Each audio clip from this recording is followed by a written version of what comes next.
전도자는 우리의 행복이 소유에 있지 않다, 물질에 있지 않다, 거기에다가 건강과 장수와 다산에도 있지 않다.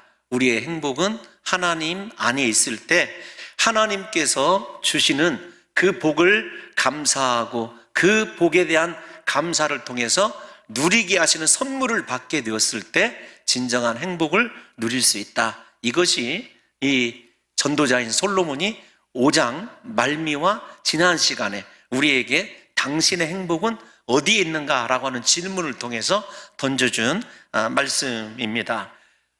전도자가 강조하고 있는 것은 하나님과의 관계가 너무도 중요하다라는 것입니다. 행복이 어디에 있는가를 찾지 말고 하나님과 나와의 관계가 어떠하느냐를 점검하는 사람이 진짜 지혜자다, 이렇게 이야기를 하고 있는 거예요.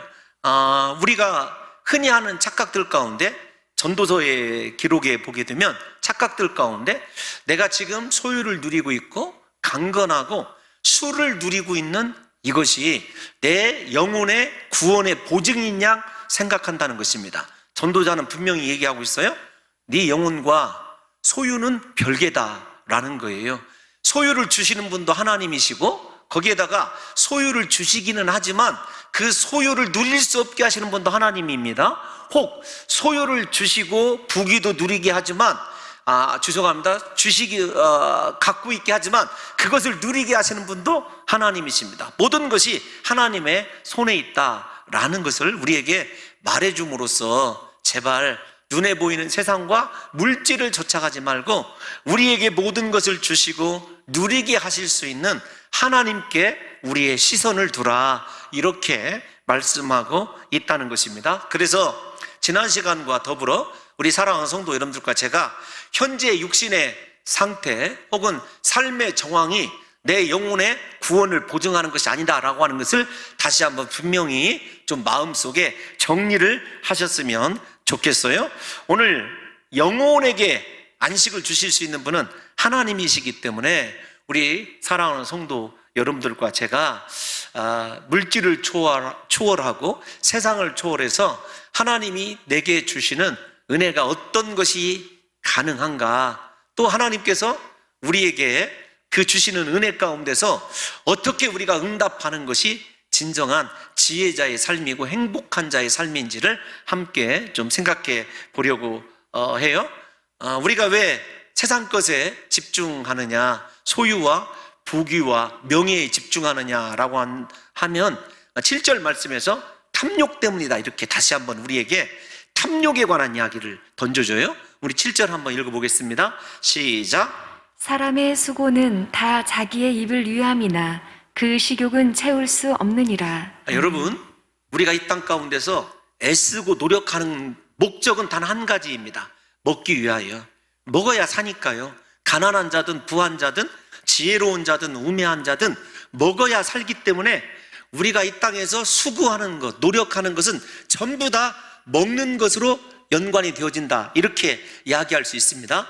다만 먹는 것, 여러분, 그 식욕이라고 하는 것은 모든 욕구의 대표주자입니다. 그러니까 식욕 한 가지만 이야기하는 것이 아니라 우리 안에 있는 모든 욕구를 위하여 우리가 수고하는 거죠. 저 말씀을 조금 긍정적으로 말씀을 드리면 마음속에 욕심이 있는 사람이 일도 열심히 합니다. 좀 더 적극적으로 표현하자면 악착같이 일해요. 욕심이 있는 사람들 성취해야 되니까. 그런데 뭐라고 얘기하고 있죠? 7절 마지막 한번 띄워놔 주세요. 채울 수 있다 없다? 없다라는 거예요. 근데 우리는 채울 수 있는 것처럼 살아가요. 그것이 마귀의 속임수입니다. 내가 조금만 노력해서 조금만 더 가지면 만족할 것 같다라고 하는 것은 앞에서 지금 거듭 반복해서 나왔습니다. 일시적이에요. 조금 지나면 그것에 만족할 사람 하나도 없다, 우리가 지금까지 살펴본 거예요. 그래서 우리 사랑하는 성도 여러분들과 제가 진짜 지혜자라고 한다면 마음에서 탐욕이 생겨났을 때 너 가만히 있어, 무엇으로도 너는 만족할 수 없어 라고 하는 사실을 스스로에게 일깨워 줄 뿐만 아니라 수고하는 그 수고의 목적이, 다시 말씀을 드립니다, 내 탐욕과 대표적으로 식욕을 위한 수고가 아니라 하나님의 뜻을 이루는 수고로 바뀌는 사람이 성경에서 얘기하는 두 가지예요. 지혜자이자 행복자라는 거예요. 그래서 여러분들에게 저 7절 가지고 이렇게 질문할 수 있습니다. 여러분, 무엇 때문에 그렇게 열심히 일하십니까? 그랬을 때 저요, 하나님의 뜻을 이루기 위해서예요. 이렇게 대답하면 진짜 지혜로운 사람이고 행복한 사람이라는 거죠. 우리가 주기도문 배웠습니다. 주기도문을 무려 10시간에 걸쳐서 마태복음에서 배웠지 않습니까? 그 주기도문에서 주님이 우리에게 하늘에서 뜻이 이루어지는 것처럼 땅에서도 뜻이 이루어지기를 구하라고 했고, 우리에게 이 땅의 것에 대해서 한 번 딱 언급하셨는데 구하라고 한 분량을 정해 주셨어요. 욕구가 만족될 수 없기 때문에 우리의 탐욕을 이 세상에서 만족시킬 수 있는 것은 아무것도 없습니다. 그래서 주님이 우리가 욕심낼 수 있는 것의 분량을 정해 주셨어요. 얼만큼? 일용할 양식만큼. 일용할 것만 구하도록 주님께서 그렇게 정해 주셨습니다. 그래서 이 전도서 7절의 말씀은 이 주기도문에 일용할 양식을 우리에게 주시옵고라는 말씀을 좀 생각해 보면 쉽게 이해가 되리라고 생각이 되어집니다. 다시요, 사랑하는 성도 여러분, 우리가 속에 가지고 있는 욕심, 이것만 있으면 좋겠다. 내가 여기까지 도달할 때까지 죽어라고 열심히 일해야 되지. 여러분, 열심히 일하면 도달할 수 있습니다. 그러나 중요하지만 도달하는 그 순간에 이미 행복과 만족은 사라져버린 뒤에 훨씬 더 멀리 달아나 있죠. 무지개 아시죠? 어렸을 때 무지개 잡아보려고 하신 적 있습니까? 무지개 잡으려고 그만큼 산 하나 동산 하나 넘으면 가까워지고 잡을 것 같은데 그만큼 멀리 달아나 있죠. 우리 탐욕이 바로 그런 것들이라는 것을 이해하셔야 됩니다. 뿐만 아니라 우리가 6장을 전체적으로 깊이 생각해 보면 이 인생의 탐욕이 왜 그렇게 적극적인가 라고 하는 것을 보게 되면은, 탐욕에 사로잡혀 있는 사람은 절대로 다른 사람을 배려할 수 없어요. 가난한 자, 약자를 돌아볼 수 없습니다. 그래서 기억나실지 모르지만 왕이 권력의 사슬에 있었을 때 왕조차도 자신의 토지에서 나는 소산에 만족할 수 있고, 다른 사람들로부터 사슬에 따른 어떤 뇌물이나 다른 것들을 금할 때에 비로소 그 나라 백성들이 토지의 소산을 통해서 만족함을 얻을 것이다. 우리가 그 말씀도 생각해 보았어요.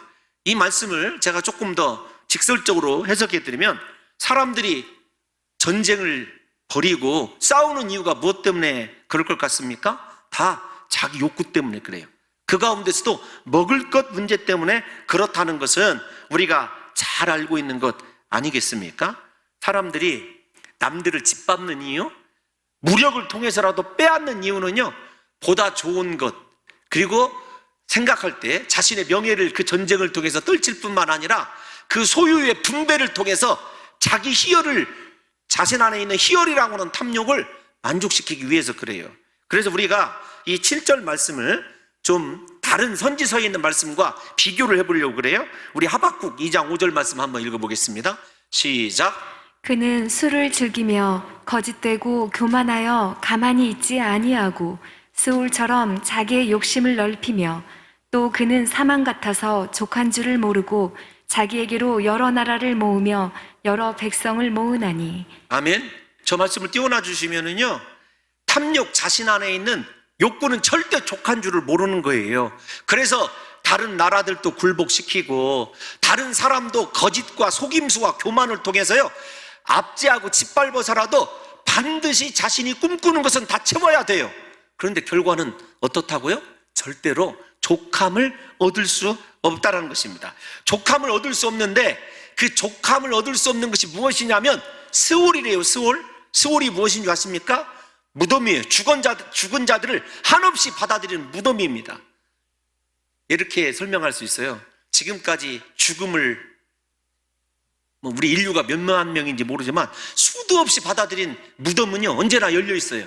왜냐하면 우리도 지금 그 무덤을 향해서 가는 거니까. 그러니까 스올은요, 유대인의 개념에 구약 성경상 무저갱이에요. 그 깊이를 알 수 없는. 우리의 탐욕이 그렇다는 거예요. 사랑하는 성도 여러분, 그래서 절대로 우리 스스로 속으면 안 돼요.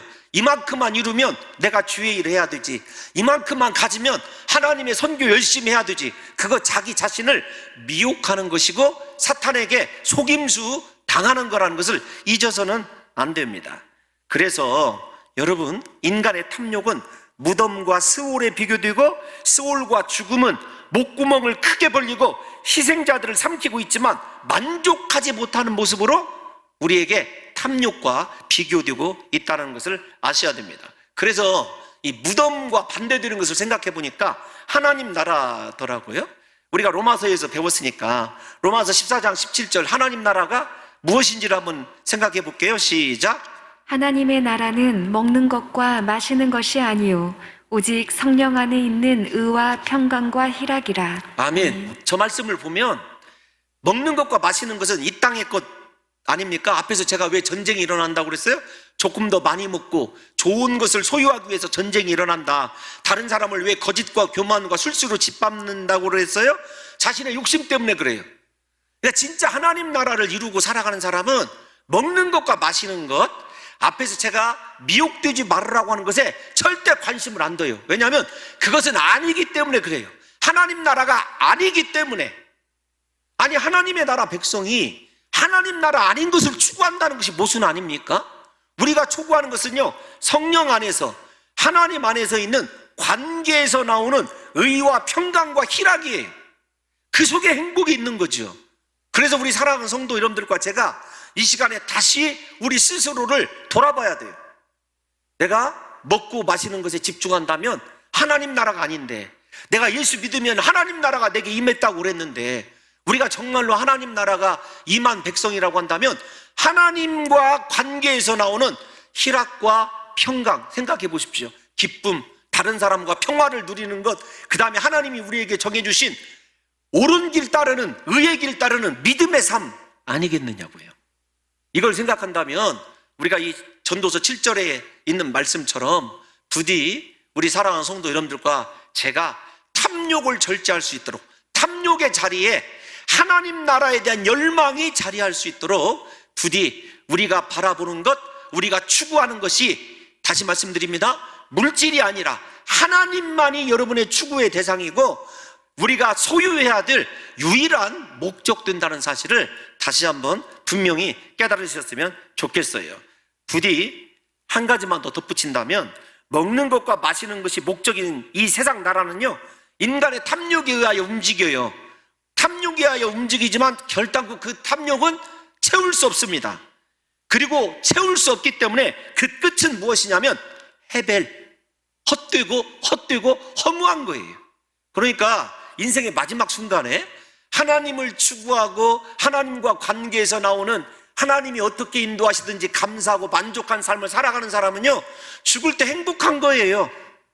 진짜 이제 하나님의 나라 완성이 이루어지니까.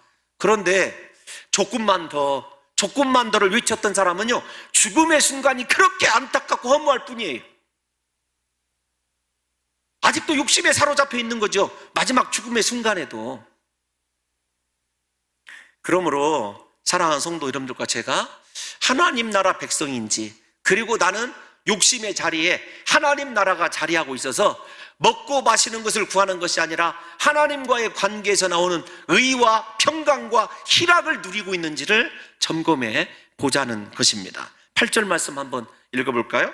8절은 우리 다 같이 한번 읽어보겠습니다. 시작. 지혜자가 우매자보다 나은 것이 무엇이냐? 살아있는 자들 앞에서 행할 줄을 아는 가난한 자에게는 무슨 유익이 있는가? 저 말씀을 띄워놔 주셔야 돼요. 어려워요. 우리말로 이해하려면 정말 어려워요. 지혜자나 우매자나 나은 것이 하나도 없다, 이렇게 얘기를 하고 있어요.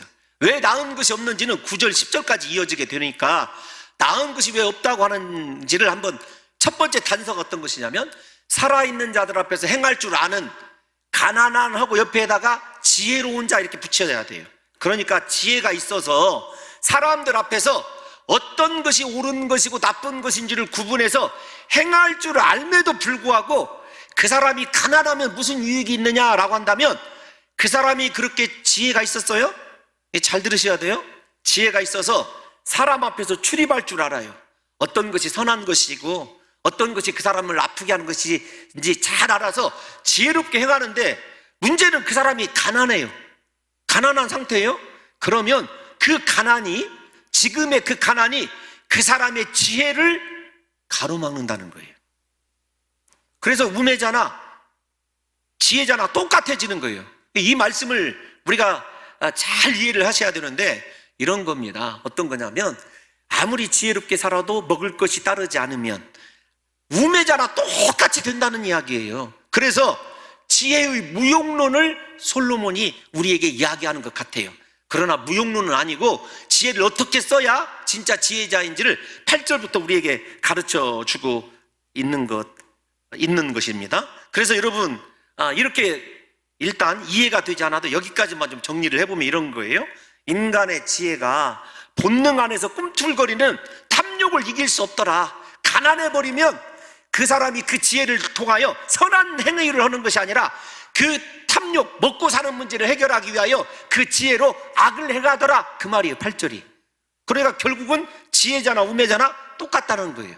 본능 앞에서, 탐욕 앞에서 똑같다는 것입니다. 사랑하는 성도 여러분들이요, 인생을 어떻게 행하며 살아야 하는지 이론적으로 잘 아는 사람도 먹고 사는 문제, 본능 앞에, 탐욕 앞에서는 자신의 지혜가 무용지물이다, 전도자가 그렇게 이야기하고 있습니다. 그래서 여러분, 특별히 더 예외 없이 탐욕으로 부자와 가난한 자가 나뉜 세계에서는요, 그러니까 빈익빈, 부익부가 심화된 세계에서는요, 지혜가 어리석음보다 더 나음을 제공하지 못한다, 이렇게 이해를 해야 돼요. 참 먹고 사는 문제, 본능의 문제가 인생이 지혜롭냐 우매하느냐, 그것조차도요 삼켜버리는 우리 본능 탐욕이 얼마나 무서운지를 경고하고 있는 거죠. 저 말씀을 조금 더 심화시켜서 얘기하면 그런 겁니다. 지혜자가 그 지혜를 가지고 아무리 행할 줄 알고 다른 사람을 가르칠 줄 알아도 먹고 사는 문제에 가난해지면 탐욕 때문에 그 지혜를 통해서 악한 일을 행하게 된다라고 해석을 해도 되고요. 두 번째로는 이렇게 해석할 수 있습니다. 어떤 거냐면, 우리나라 현실을 보십시오. 우리나라 현실을 보면서 무엇을 생각해 보냐면, 지혜자가 악을 더 많이 행할까요? 우매자가 악을 더 많이 행할까요? 이해가 안 가면 이렇게 바꿔볼게요. 머리 좋은 사람이 악을 더 많이 해칠까요? 머리 나쁜 사람이 악을 더 많이 끼칠까요? 제가 생각할 때 머리가 나쁜 사람은요, 앞에 있는 사람 한두 사람이나 마음 상하게 하고 말아요. 우리나라에서 일어나는 가장 중요한 범죄들, 그 다음에 우리나라 국가의 정치인들의 부패, 다 대부분이 어디 나온 사람들이죠? 이 말씀을 다시 해석해드리면 이런 거예요.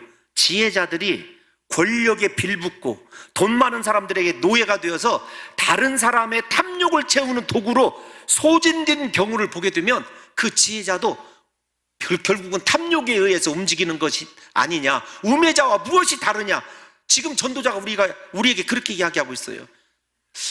피부에 이게 와닿지 않으세요? 권력에 빌붙어가지고 악을 구체화해서 행하는 사람들이 우매자일까요? 지혜자일까요? 그 다음에 여러분 이렇게 생각을 해보세요. 우리나라에 돈 많은 기업에 그 탁월한 법조인들이 법조팀을 이루어가지고, 예를 들면은 나오잖아요. 산재 입은 사람들, 여러 가지 법에 걸려있는 사람들 다 방어해내는 것을 한번 생각해 보세요. 부자들을 위해서 일하는 걸 한번 생각해 보세요. 우리나라의 굵직굵직한 로펌들이 일하는 것을 보십시오. 진짜 인권을 위해서 일하고 가난한 자를 위해서 일하는 거 보신 적 있습니까? 그렇다고 한다면 그분은 우리나라 사람이 아니에요. 그러니까 지혜의 무용론이 왜 무용론이냐라고 하는 것이 중요한데, 지혜자가 탐욕을 절제하지 못하면 훨씬 더 악한 자로 쓰임받기 때문에 차라리 우매자보다도 못하더라, 그 말이에요. 지금 우리나라 희대의 사기극들을 일으킨 그 사람들의 머리가 좋을까요? 우매할까요? 하여튼 뭘로도 안 돼. 우리 교인들, 저 우리 교인들 존경해요. 우리 성도님들 사랑합니다. 왜냐하면 그렇게 딱딱한 강해 설교 아침에도 들어야지, 저녁에도 들어야지, 꼬박꼬박 게다가 40분은 꼭 채우네. 전 진짜 존경해요. 어디 가서 우리 성도님들에게 다른 우리 성도님들을 소개할 때 제가 정말 우리 성도님들을 존경한다고 그렇게 얘기를 해요. 왜 이야기를 할까요? 여러분 괜찮아요. 오늘은 조금 반응을 보여주세요. 자, 머리 나쁜 사람이 사기 잘 칠까요? 머리 좋은 사람이 사기 칠까요? 만족합니다. 예, 흡족해요. 저 여기서 더 이상 탐욕 내지 않을래요. 이만큼 해준 것만 해도 감사해요. 우리나라를 보시라니까요. 권력에 빌붙고 부에 빌붙어서 살아가는 지혜자들이 얼마나 악랄한 방법으로 없는 사람들을 더 착취하는지를 한번 생각해 보라고요. 아닐 것 같습니까? 그래서 우리에게 중요한 건 그 지혜의 끈이 어디에 매여 있느냐가 중요해요. 지혜자가 하나님 손에 있어서 지혜를 다스릴 줄 알고 탐욕을 다스릴 줄 알면은요, 얼마나 귀하고 아름답게 쓰이는지 몰라요. 그런데 하나님 끈에 매여 있다가도 이 전도서의 깊이를 말씀드리면 탐욕의 끈에 딱 매여 있는 그 순간에는 그 지혜가 수많은 사람들을 착취하고 아프게 하는 정말로 쓸모없는 스올과 같은 것이다, 지옥과 같은 것이다. 이걸 우리에게 전도자가 경고하고 있는 것입니다. 누구의 이야기냐면 솔로몬 자신의 이야기예요. 그가 맨 처음에 겸손하고 지혜를 받아서 하나님이라고는 끈에 말씀의 통제를 받을 때에는요, 얼마나 기가 막힌 놀라운 인생을 살았는지 몰라요. 하나님의 끈이 끊어지고 탐욕에 사로잡혀서 부인을 1000명씩 취하고 다른 나라 다른 물건 무역을 하되 자기 자신의 지혜가 거짓으로 교만함으로 술수로 작용해서 수많은 물질을 당길 때에는요, 솔로몬 자신이 누구인지조차 분별하지 못하는 우매자가 되고 말았어요. 주의 탁월한 선지자들이 아무리 옆에서 말씀을 던져줘도 그 말씀대로 돌아오지 못하는 것이 솔로몬의 인생 아니냐고요. 사랑하는 성도 여러분, 탐욕 앞에서 솔로몬의 지혜로움 끝은 우상 숭배였어요. 하나님을 배반하는 것이었습니다. 결국 사망을 향하여 달려간 것 아니겠습니까? 이것이 탐욕을 추구한 지혜자의 표본이에요. 솔로몬의 삶이. 그래서 우리 사랑하는 성도 여러분들과 제가 지혜를 구하되, 하나님, 내 지혜는 하나님께 매여 있게 도와 주옵소서. 그래서 내 탐욕을 제어해야 돼요. 그런데 전도자는 탐욕을 지혜자가 다스리기가 어렵다라고 우리에게 불가능하다고 지금 던져주는 거죠. 그래서 전도서를 여러 차례 읽어보니까 지혜의 무용론을 우리 솔로몬이 많이 이야기를 해요. 차라리 지혜로운 자로서 하나님께 떠난 자보다 우매하지만 단순하지만 하나님께 붙어 사는 사람이 끝이 행복하고 물질은 작은 것 같아도 만족하고 하나님의 주신 은혜를 끝까지 찬송하다라는 거예요. 여러분 어떤 삶을 사실래요? 오늘 이제 그 문제를 9절과 10절에서 살펴보게 될 거예요. 9절, 탐욕의 끝 어떤 것인지 한번 보겠습니다. 시작. 눈으로 보는 것이 마음으로 공상하는 것보다 나으나 이것도 헛되어 바람을 잡는 것이로다. 여러분 이렇게 생각을 해보십시다. 눈앞에 실제적으로 이렇게 한번 생각을 해볼게요. 자, 이 컵이 있습니다. 나에게 컵이 있었으면 좋겠다 생각을 했어요. 그런데 이 컵이 이거보다 훨씬 더 좋은 거예요. 도자기. 한 3천만 원짜리 도자기. 그런데 마음속에만 있어요. 공상에. 그러면 물을 따라 먹어야 되는데 마음속에 공상만 하는 3천만 원짜리 도자기가 좋습니까? 깨진, 봉동 사투리 한번 쓸게요. 깨진 투갈이라도 물을 떠먹을 수 있는 게 좋을까요? 안 돼. 오늘도 안 돼. 안 맞아. 여러분 다시요. 공상의 끝이 어디냐면 상상의 끝이 여러분 탐욕이죠. 그러니까 저 말은 네게 부족한 것이 있고 빈약한 것이 있어도 실제로 네 눈앞에 있는 것이 훨씬 좋다라는 이야기예요. 이걸 우리 젊은 청년들을 비추어서 한번 얘기를 해볼게요. 제가 실제적으로 그렇게 쓰여져 있어서 이런 겁니다. 요즘에 우리 여자 연예인 가운데 가장 잘 나가는 연예인이 누구예요? 아이유. 생각을 해보고 싶습니다. 아이유. 나는 아이유 같은 여자가 좋아. 공상이에요? 예? 근데 내 앞에 여자친구는 향단이 같은 여자친구야. 상상이 가세요? 안 할래. 여러분, 이게 맞아져야 돼요. 지금 솔로몬이 얘기하는 건 어떤 거냐면, 탐욕에 이끌려 되도 않은 거 생각하지 말아라. 눈앞에 그것이 부족하고 얼굴에 주근깨가 있어도 그 사람이 너에게 진짜 하나님 주신 복이다. 만족할 줄 알아라. 그러나 그 다음 말이 더 무서워요. 그래, 상상했던 것은 아예 시작도 안 했지만 네 앞에 실제 존재하고 있었던 너에게 분깃으로 주어진 그것도 지나간다. 그러니까 다 헛것이다. 얼마나 무서운 말인지 몰라요. 이 세상의 물질이 실제화되어 있든지 실제화되어 있지 않든지 다 지나가고 네가 남는 것은 무엇이냐면 하나님 앞에서 네가 누구냐만 남는다는 거예요. 물질이 남는다는 것이 아니라. 그래서 이 말씀이 진짜 전도서 말씀을 읽어보면 너무 깊어요. 이 말씀이. 그래서 우리에게 쓸데없는 탐욕에 의하여 이루어지지 않을 세상것 물질것 공상하지 말고 차라리 그 시간 있으면 네게 주어져 있는 조그마한 물질 가지고도 어떻게 하나님을 위하여 살까, 어떻게 내가 주를 위하여 살까를 고민하는 지혜로운 자가 되라는 것입니다. 사랑하는 성도 여러분들이요, 지금 눈에 보이는 현재의 것 또한 허무하고 공허한 것이다. 그러니까 공허하지 않는, 헛되지 않는 영원하신 하나님 안에서 우리 인생을 설계하고 그분과의 관계 속에서 살아가는 삶을 살라는 거예요. 부디 소원합니다. 탐욕 때문에 다른 거 막 밤에 잠 못 자고 기와집 그리지 마시고요.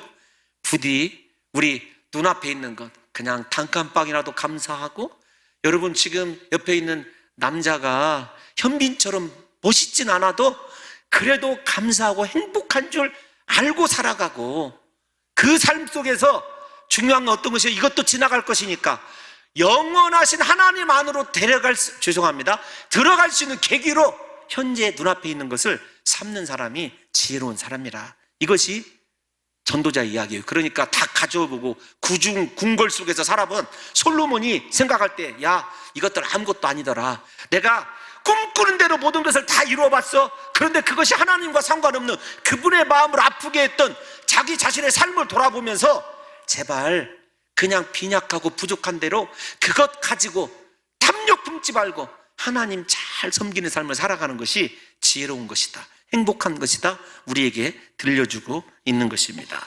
이런 의미에서 좀 부정적으로 생각해 보니까 인생은 이 세상 것, 탐욕에 의한 것이든지 현실에 의한 것이든지 만족할 수가 없어요.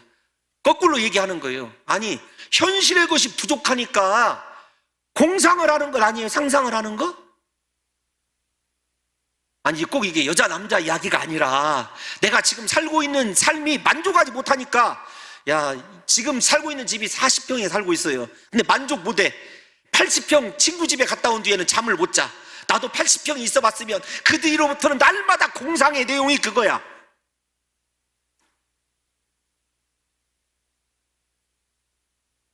이거 동창회가 문제예요. 동창회가 안 가서 그 얘기를 안 들었으면 그걸 공상할 일이 없는데. 생각해 보세요. 부족한 것 때문에 공상을 해서 그것 공상대로 이루어지지도 않지만 이루어진다고 해서 그것이 앞에 7절에서 만족하냐 만족하지 못하냐? 만족이 없다라고 하는 것을 이야기해 주고 있는 거죠. 부디 하나님 안에 있을 때만 우리가, 그리고 하나님이 주시는 것들을 인정하고 감사하며 그 안에서 살아갈 때만 만족과 기쁨을 얻을 수 있는 것이라고 5장 20절에서 이미 얘기해 놨어요. 솔로몬이 18, 19, 20절, 5장 18, 19, 20절을 댁에 가셔서 읽어보세요. 만족과 기쁨은 탐욕을 갖고 살아가는 인생에게 절대로 있을 수 없습니다. 하나님 안에 매여서 비록 내게 하나님이 주신 것이 이것뿐이라 할지라도 그것 안에서 주님 이거 주셔서 감사합니다, 이걸로 범죄하지 않고 하나님 섬기게 도와주세요, 이런 삶과 많은 것을 가지고 있어서 하나님 떠나서 지 마음대로 살아가며 범죄하는 인생이 누가 하나님 보시기에 행복한 인생인 것 같으냐고요. 그래서 전도자는 우리에게 당신은 탐욕과 돈에 대한 욕망 속에서 행복을 누릴 수 있다고 생각하는가? 없다. 또 하나 질문을 반대로 합니다. 보이지 않지만 하나님이 주시는 현재의 기쁨과 만족이 당신에게 있는가? 묻고 있는 거예요. 공상하지 않을 만큼, 탐욕에 이끌려 이 생각 저 생각 하지 않을 만큼 지금 하나님이 주신 현재의 은혜와 복에 대하여 만족하고 기뻐하고 있느냐 하는 거죠. 범사에 감사하고 있느냐는 거예요. 하나님, 내 남편 주셔서 감사합니다. 내 아내 주셔서 감사합니다. 우리 자녀들 주셔서 감사합니다. 하나님, 집은 작지만 비가 새지 않아서 감사합니다. 하나님, 쌀은 넉넉하지 않지만 오늘 일용할 양식이 있어서 감사합니다. 하나님, 힘들지만 일할 수 있는 직장이 있어서 감사합니다. 그렇게 매 순간 모든 것을 하나님께 연결해서 감사하고 만족을 누리며 살아가고 있느냐고요. 예수 믿으면서도 솔로몬이 질문하고 있는 탐욕과 돈에 대한 욕망 때문에 현재 눈앞에 있는 기쁨과 즐거움을 복으로 여기지 못하는 사람이 얼마나 어리석은 사람인지를 우리에게 얘기하고 있는 거예요. 솔로몬으로 따져보면 1000명의 부인을 데리고 살았어도 누가 솔로몬의 진짜 부인인지 알 수가 없잖아요. 행복하지 않더라는 거예요. 은과 금이 길거리에 돌멩이처럼 흔했어도 그 소유에 대한 욕심 채울 수 없었고 행복하지 않았다는 거예요. 그런데 우리는 행복하지 않아도 좋으니까 제발 그만 있어봤으면 좋겠다, 이렇게 탐욕에 이끌려서 신앙생활이라고 지금 하고 있잖아요. 우리가 아닌가요? 여러분, 인생 지금의 상태에서 감사해보고 기뻐하고 만족해본 사람 솔직히 이제 이번엔 자수하는 시간이에요. 손 들어보세요. 난 만족합니다. 지금 감사합니다. 이거 손을 이렇게 안 들어요. 그렇게 협조 안 하기로 했어요. 우리 사이가 이거밖에 안 돼요? 이제 안 물어볼 거예요. 그러면 이 탐욕의 끝을 우리가 생각해 보기 전에 여러분들이 5장 20절만 한번 읽어드리려고 그래요. 5장 20절 시작. 그는 자기의 생명의 날을 깊이 생각하지 아니하리니 이는 하나님이 그의 마음에 기뻐하는 것으로 응답하심이니라. 그러니까 하나님이 그 마음에 계셔서 모든 거 채워주시는데 하나님과의 관계가 성공하는데 날이 길면 어떻고 짧으면 어때요? 살고 죽는 거 문제가 아니에요. 하나님과 날마다 복된 관계를 이루며 살아가는데 그것에 대한 반대 말씀을 지금 솔로몬이 우리에게 들려주고 있는 것입니다. 이제 10절에서 12절은 굉장히 중요한 거예요. 전도서가 후반부로 지나가고 있어요. 진입하고 있어요. 그 전반부와 후반부, 그러니까 6장 7절까지, 아니 6장 9절까지, 그 다음에 마지막 12장 마지막 절까지 이 세 개의 절이 10절에서 6장 10절에서 12절이 딱 붙들고 있어요. 일종의 문과 그 다음에 문학위의 경칩 같은 역할을 하고 있는 거예요. 경첩 같은 걸 역할을 하고 있는 거죠. 경첩이 맞죠, 장로님? 네, 경첩. 이 문, 일종의 돌적 위, 그 문 따라 도는 거. 그래서 이 10절과 12절을 이해하는 것이 중요합니다. 여러분, 인간의 지혜로움이 앞에서 얘기한, 그러면 탐욕은 배제를 시켜놓고 인생의 지혜로움이 얼마나 어리석인 것인가라고 하는 것을 우리에게 가르쳐 주는 거예요. 그러니까 지혜로운 인간도 탐욕 앞에 왜 이렇게 허무하게 무릎을 꿇느냐라고 하는 이야기를 이 이야기를 통해서 해주고 나머지 후반부도 그런 이야기를 전개해 줍니다. 10절 한번 읽어보겠습니다. 시작. 이미 있는 것은 무엇이든지 오래전부터 그의 이름이 이미 불린 바 되었으며 사람이 무엇인지도 이미 안 바 되었나니 자기보다 강한 자와는 능히 다툴 수 없느니라. 아멘. 결정론 혹은 예정론을 이야기하고 있는 거예요. 모든 걸 하나님이 이미 정해놓으셨다. 옛적에 이름 부를 때 이미 그 사람의 이름은 삶 전체를 얘기하는 것이거든요. 하나님께서 이 땅에 우리가 존재하고 있다면 이미 오래전부터 우리의 삶을 계획하고 계시고 그분의 계획대로 우리의 삶을 이끌어가고 있어요. 그리고 그 삶 속에 하나님만이 원하시는 특별한 목적이 있어요. 그러니까 우리 삶은 하나님의 목적을 향하여 하나님이 경영해 가시는 거예요. 이끌어 가시는 거예요. 우리가 하나님을 인정해야 됩니다. 이 하나님을. 그런데 이렇게 우리를 창세 전부터 우리의 삶을 계획하고 섭리하신 하나님에 대하여 나를 왜 이렇게 만들었어? 나를 왜 이 남자를 만나게 하셨어, 하나님? 지가 만나놓고. 예? 그런 거 아니에요? 날마다 원망해요. 하나님, 내 머리는 왜 이렇게 다른 사람보다 지혜롭지 못해요, 하나님? 이렇게 원망하고 불평하면서 전능하신 강한 자와 능히 다툴 수 없다 있다? 없는데도 불구하고 우리가 불만을 해요. 불평을 해요. 앞에서 제가 뭐라고 말씀드렸어요? 하나님은 오래전부터 우리의 인생을 계획해 놓으시고 예정해 놓으시고 그분의 목적을 위하여 지금 이끌어가고 있어요. 그러니까 우리 삶은 그분의 목적과 내 삶의 방향이 맞으면 행복한 거예요. 그런데 우리는 하나님의 목적은 보지 않고 내 삶의 목적, 내 인생의 야망이 이루어지지 않는 한 행복하지 않다 이렇게 생각한다니까요. 그래서 하나님께 원망해요. 나를 조금 더 키를 크게 만들어 놓으시지, 나를 조금 더 얼굴을 예쁘게 만들어 놓으시지, 나를 조금 더 하나님 좋은 부모 밑에서 자라게 하지, 이런 생각들 안 하시느냐고요. 안 하신다면 여러분들 진짜 행복한 하나님의 자녀들이죠. 저는 하나님께 가끔 그런 원망을 할 때가 있어요. 하나님, 어쩌다가 저에게 이렇게 원망할 때가 있어요. 스스로 회개하긴 하지만 피조물인 우리 인간이 하나님의 목적을 향하여 달려가지 못하면 모두 다 우매자들이에요. 지혜로운 자가 탐욕에 이끌려서 하나님을 발견하고 하나님의 목적을 찾아가지 못하면 그 사람 우매자예요. 그러니까 인간의 지혜가 얼마나 어리석을 수 있는지를 하나님과의 관계에서 다시 행해봐야 돼요. 우리가 전도서 끝나기 전에 내 인생의 목적은 무엇인가, 하나님이 나를 향한 계획을 가지고 계신다고 하는데 그 계획의 끝은 무엇인가를 발견하면서 그 길을 달려갈 수 있다고 한다면 전도서 제대로 배운 거죠. 예? 그 하나님의 목적을 향하여 나가지 못하게 하는 것이 어떤 거예요? 먹고 마시는 세상 것이에요.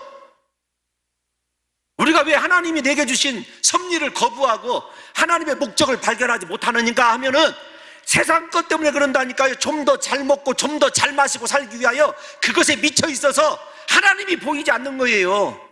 그 이야기를 지금 하고 있는 거라고. 우리가 예레미야 18장 아시죠? 예레미야 18장 보면 여호와 하나님이 토기장이의 비유를 통해서 말씀하십니다. 하나님께서 인간을 이렇게 창조하셨는데 이 그릇이 토기장이에게 나를 왜 이렇게 만들어 놨어? 항변하는 것과 똑같다는 거예요. 사도 바울도 로마서 9장 20절과 21절에서 이렇게 얘기했어요. 우리가 한번 읽어봅시다. 시작. 사람아, 내가 누구이기에 감히 하나님께 반문하느냐? 지음을 받은 물건이 지은 자에게 어찌 나를 이같이 만들었느냐 말하겠느냐? 토기장이가 진흙 한 덩이로 하나는 귀 있을 그릇을 하나는 천이 쓸 그릇을 만들 권한이 없느냐? 아멘. 하나님이 천이 쓰든지 귀이 쓰든지 내 인생이 그분께 있음을 믿으시기를 바랍니다. 그리고 지금 나를 그릇으로 만들어준 것만 해도 감사하는 것 아니에요? 할렐루야. 감사하십시오. 내 모든 상황을 감사하십시오. 누가 알고 계셔요? 하나님이 알고 계셔요. 불행한 일 가운데서도 하나님의 뜻이 이루어지기를 기도하는 사람, 행복한 일 가운데서도 교만하지 않고 하나님의 뜻이 이루어지기를 원하는 사람, 하나님을 목적 삼고 살아가는 사람이 진짜 행복자이고 지혜자라는 것을 우리에게 가르쳐주면서 제발 세상 것에서 눈을 떼라는 거예요. 세상 것에서. 그래야 하나님 볼 수 있으니까. 11절 한번 보겠습니다. 11절은 조금 더 강해요. 시작. 헛된 것을 더하게 하는 많은 일들이 있나니 그것들이 사람에게 무슨 유익이 10절과 있으랴? 11절은 하나의 말씀이에요. 어떤 거냐면 항변을 하면서 자기 스스로 하나님께서 섭리해 놓은 것을 거부하고 좋게 만들려고 많은 일들을 해요. 예를 들면 제가 여러분들을 마음 상하게 하려고 하는 것은 절대 아니에요. 근데 마음 상할 것 같아. 마음 상하지 않겠다고 나는 어떤 말을 해도 마음 상하지 않을 것입니다 하고 생각하면 손을 들어주세요. 그러면 얘기하고 그런 말 얘기 안 할 거예요. 자, 마음 상하게 해도 괜찮습니다. 손을 한번 들어주세요. 예, 꼭 들어야 될 사람이 안 들고 있네. 하나님이 내 외모에 불만, 만들어 놓은 외모에 불만이 있어. 그래서 헛된 일들 많이 하잖아요. 눈도 째고 코도 세우고, 오늘은 이마를 좀 손대볼까? 보톡스는 얼마 정도 필라가 났을까? 뭐 등등. 나중에 가면 다 웃으면 안 되는데 이거 정말 상처될 것 같은데. 외모만 그렇겠습니까? 하나님이 주신 것 안에서 하나님이 원하시는 말씀을 지키고 살아가는 사람에게는요, 하나님이 다 마음에 기뻐하는 대로 응답해 주신다고 5장 20절에 약속해 놨어요. 그런데 그 하나님을 떠나서 하나님이 주신 것 부정하면서 항상 원망하고 불평하면서 그것을 내가 내 힘으로 바꿔보고자, 내가 하나님 되어 살아보고자 노력하는 것, 그것을 뭐라고 얘기하냐면 헛된 것들을 더하고 있다, 이렇게 얘기하는 거죠. 그러니까 여러분, 헛된 것들 더하지 마시고요, 있는 그대로 감사하면서 우리 주님 감사합니다. 나를 예수 믿게 하신 거 감사합니다. 나를 이런 집에 시집 보내주신 것도 감사합니다. 내 남편 머리가 빠져도 감사합니다. 하나님, 감사가 우리 속에 얼마나 존재하느냐. 그래서 제발 하나님이 나를 붙들고 창조해놓고 섭리하고 계시니까 그 이상의 것들을 좀 갖고자 네가 수고하고 모든 노력하는 것들이 헛된 것임을 인정하고 알으라는 거예요. 헛수고하지 말고 의미 있는 일들 하세요. 의미 있는 일들. 그것이 신앙이 우리에게 요구하는, 죄송합니다, 하나님이 우리에게 요구하는 신앙이라는 것입니다. 욥을 생각해 보세요. 설교가 오늘 길어서 죄송해요. 욥을 생각해 보십시오. 욥도 자기 자신의 처지를 원망하면서 그거 바꾸려고 노력하다가 나중에 깨달았어요.